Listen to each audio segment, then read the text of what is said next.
तुम्हा सर्वांना ना ती वडगावची घटना तर माहितीच असेल की 6वीत असणाऱ्या मुलीवरती ॲसिड हल्ला झाला आणि तीच बातमी ऐकल्यानंतर आहे ना आम्ही म्हणजेच आमच्या कॉलेजने एक पथनाट्य बसवलं होतं आणि तेच पथनाट्य आम्हाला ना वेगवेगळ्या शाळांवरती जाऊन आहे ना सादर करायचं होतं. त्याच्यामुळेच आहे ना आम्ही इकडे निघालो होतो आणि तुम्हाला माहिती आहे गावातले मैत्रिणीला घ्यायचं आणि आता आम्ही कॉलेजवरती नव्हतं जाणार, तर बस स्टँडवरून आहे ना मॅडमने एक गाडी केलेली होती. तिथूनच आम्ही ना पहिल्या स्कूलवरती जाणार होतो आणि ती पहिली स्कूल होती निमची. आणि इकडे ना आम्ही ना पहिल्या स्कूलवरती पोहोचलो होतो निमचे आणि तिथेच आमचं हे पथनाट्य पहिल्यांदा साजरं होणार होतं.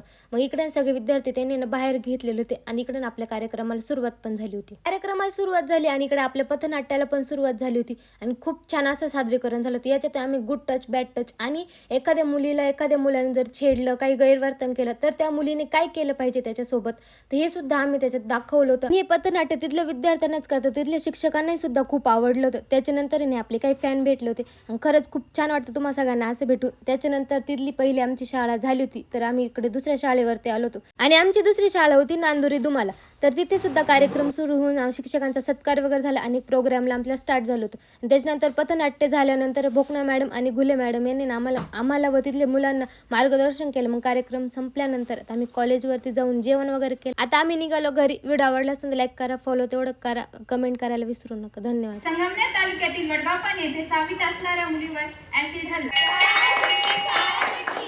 रामू काका कुठे राहतात? या वाटली